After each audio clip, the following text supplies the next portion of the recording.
somos responsables de formar convicciones en nuestros niños. Hacerles ver que hay gran virtud, hay gran valor en ser fiel, hay gran valor en ser veraz.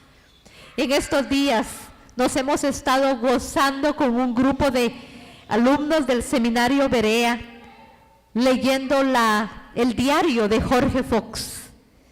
Y allí él cuenta que desde su niñez, sus papás le enseñaron a ser veraz. Él no conoció más que el sí o el no. Y él se acostumbró a hablar en esa forma, al grado que cuando años después lo llevaban ante los jueces y los jueces le decían, tienes que jurar. Lo juzgaban por andar predicando el evangelio en las calles. Entonces le decían, tienes que jurar. Y él decía, ¿yo jurar? Y de paso que lo ponían a jurar sobre la Biblia. Le decían que pusiera la mano sobre la Biblia y decía, ¿cómo voy a jurar yo sobre el libro que dice que no debemos jurar por nada? Si este libro lo dice. Entonces a él le decían, pues bien, si no juras, te vas a la cárcel. Está bien, métanme a la cárcel. Hombre de convicciones. María Lago, así se llamaba su madre. María Lago supo formar convicciones en Jorge Fox. En una ocasión se cuenta que él entró a una iglesia de las reconocidas en esa época en Inglaterra, y una mujer, cuando el líder religioso estaba dando la prédica, la mujer se atrevió a hacerle una pregunta y el líder entonces la quiso callar y le dijo, tú no puedes hablar por ser mujer. Y eso le dio coraje a Jorge Fox y se paró y le dijo, usted no tiene derecho a callarla a ella. Ella es ser humano y tiene derechos iguales a los del hombre. Imagínense, hermanos, imagínense, hermanas queridas, les estoy hablando de un personaje que vivió en el siglo XVII. En ese siglo no se le daba lugar a la mujer para que se expresara ante el público. Pero en ese siglo Jorge Fox dijo, hermanas de mi congregación, si Dios las ha llamado a predicar la palabra, pueden ir conmigo. Amén, dijeron algunas hermanas, y se fueron con él y formaron parte del grupo de los 60 valientes. 12 eran mujeres, 12 de esos 60 valientes que eran predicadores ambulantes, eran mujeres. Insisto, estoy hablando del siglo XVII, ¿verdad? Bien, Jorge Fox fue un hombre de convicciones. Moisés fue un hombre de convicciones, pero detrás de ellos hubo una madre formadora de convicciones. Pasemos ahora a otra mujer. Otra mujer que yo no voy a contar hoy su historia, porque ya la hemos contado mucho en los mensajes y clases. Solo vamos a analizar su historia. Y esta mujer fue Ana, la mamá de Samuel. ¿Recuerdan quién fue Samuel, verdad? Aquel hombre que dice que desde el norte hasta el sur y del este a oeste, todos podían decir, ese es un hombre de Dios. Nadie lo pudo señalar, nadie le pudo decir que se había portado en forma indebida. Samuel fue un hombre íntegro. Detrás de Samuel estaba una gran mujer. Su nombre, Ana. ¿Qué características sobresalen en Ana como madre que la hacen acreedora a ser un ejemplo para nosotras? Veo en Ana, sobre todo, una mujer de oración. Ella llevó su dolor al Señor. Hermanas, estoy recordando aquel himno que dice: muchas veces no sé qué hacer, tempestades surgen en mi ser. ¿Pero qué dice? Mas a Cristo puedo ir por fe. Dios es mi refugio, oraré. Hermanas amadas, la invitación es a que nos convirtamos en mujeres de oración. Ana llevó el dolor de no ser madre, lo llevó al altar de la oración y allí derramó su alma, al grado que el sacerdote de esa época creyó que estaba borracha y le dijo: digiere tu vino. Y ella no estaba borracha, ella solamente estaba derramando su alma ante el Señor. En segundo lugar, yo puedo ver en Ana otra característica: una mujer fiel en cumplir sus promesas. Porque ella le dijo a Dios: si tú me das un hijo, ¿qué? Yo te lo voy a devolver. Va a ser para tu servicio. Saben, hermanas queridas, cuando estamos en los momentos de aflicción, decimos tantas cosas lindas a Dios. Ay, Señor, ahora yo te prometo que voy a leer la Biblia todos los días, al nomás levantarme. Y voy a dedicar siempre 30 minutos para orar, porque ya aprendí bastante con este sufrimiento. Y los primeros días lo empezamos a hacer. Pero ya cuando vamos por el mes ¿de qué?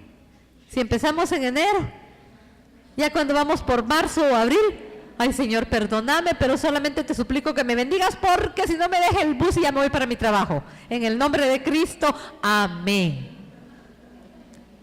Somos buenas para prometer, pero ¿qué de cumplir?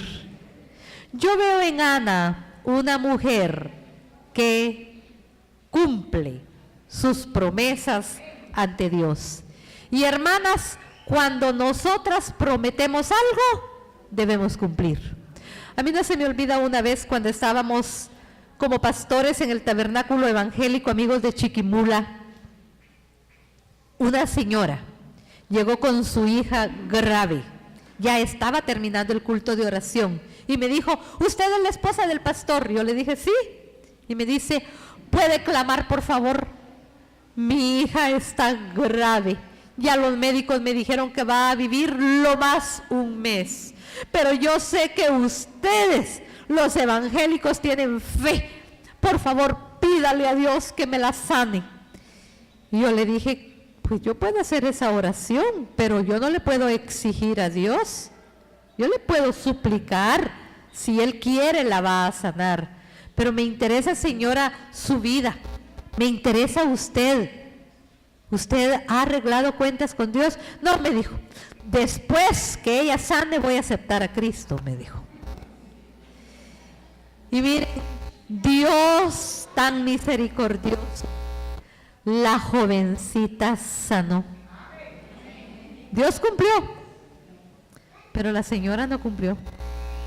Yo la fui a visitar en 3 ocasiones y me dijo: usted no sabe la vida que me toca vivir a mí. Con esta raza no se puede, me dijo. No se puede ser cristiana.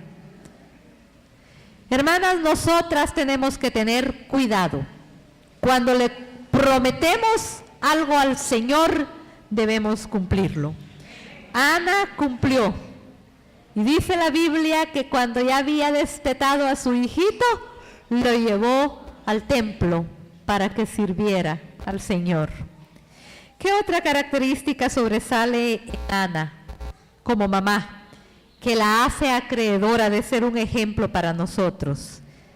Y vuelvo a lo que dije de Jocabed, una mujer que formó convicciones. Y como ella formó convicciones en la personalidad de su hijo, tuvo fe de dejarlo en un ambiente de ángeles, en un ambiente bonito. ¿Quiénes eran los hijos de Elí? Eran unos bandidos, eran unos pícaros bien hechos. Eran terribles. Cuando usted estudia esa historia, se da cuenta que los hijos de Elí eran perversos. Yo, desde que tenía a mis hijos pequeños, decía, ¡qué valor el de Ana! Pues de veras que hasta ahí no llego yo, decía. ¿Cómo se atrevió a dejar a su pequeño Samuelito en medio de corruptos? Pero ahora entiendo. Ella se atrevió a dejar a su pequeño Samuel en medio de corruptos porque ella sabía que había formado un hijo con convicciones. Más tarde hablaremos de cómo se forman los hijos con convicciones. Mujer formadora de convicciones. Y ahora quiero que pasemos a otras dos mujeres de quienes ustedes han escuchado mucho también. Casi pienso que adivinan el nombre de ellas. Pueden decirlo. Van juntitos los nombres. Ahí está, ustedes lo saben muy bien. Loida y Eunice. Hay una característica que sobresale en estas mujeres. ¿Me la pueden decir? Porque está en la Biblia. Hay una característica sobresaliente en estas mujeres. ¿Me lo pueden decir? Fe no fingida. ¿Qué queremos decir con eso? Cuando hablamos de fe no fingida, estamos diciendo auténtica cristiana. Es que miren, hermanos, hoy muchos se llaman cristianos. Muchos pueden llevar la Biblia bajo el brazo. Hoy muchos pueden cantar y decir, Santo, Santo, Santo. Hoy muchos pueden levantar sus manos. Hoy muchos pueden hacer muchísimas cosas que hacen los cristianos. Pero al ir a su casa nos damos cuenta que no son auténticos cristianos. Si quien mejor puede decir si usted es una cristiana genuina, si usted es un cristiano genuino, es su cónyuge, son sus hijos, es su suegra, es su nuera, son sus vecinos. Esa es la gente que va a decir, de veras, es una auténtica cristiana. Pablo, el apóstol Pablo había estado sin duda hospedado de paso en el hogar de Loida y Eunice. Y él las observó. Y él por eso pudo decir, pudo hablar de esa fe no fingida, Timoteo, que habitó primeramente en tu abuela, Loida, y luego en tu madre, Eunice. Son nuestros hijos quienes van a saber si realmente somos cristianas, si realmente somos cristianos. Quien es verdaderamente cristiano se va a conducir así en el hogar, en los negocios. ¿Cuánta gente hoy quedando mal, hermanos? Quedando muy mal con sus acreedores. Hermanos queridos, nosotros tenemos que ser cristianos auténticos. ¿Cuántas personas hoy denominadas cristianas con un carácter terrible? Que dicen los hijos y los nietos, ay, no hay que tocarla, es un vidrio. Mi abuelita, ¿quién la aguanta? Dice el nieto, ¿verdad? O mi mamá, tiene un carácter que mejor me estoy todo el día en la calle y hasta en la noche llego a dormir. Pero qué lindo que puedan decir, yo voy a ir a escuchar los consejos sabios de mi abuela. Yo voy a oír el consejo sabio de mi madre. Y hay hijos que tal vez por una temporada, como son desobedientes, rechazan las palabras de mamá, rechazan las palabras de la abuela, pero porque ellos andan en desobediencia, pero después recapacitan y dicen, mi mamá tenía razón. Quiero terminar esta conferencia solo recordándoles la historia de una mujer que vivió allá por los años 331 a 387 después de Cristo.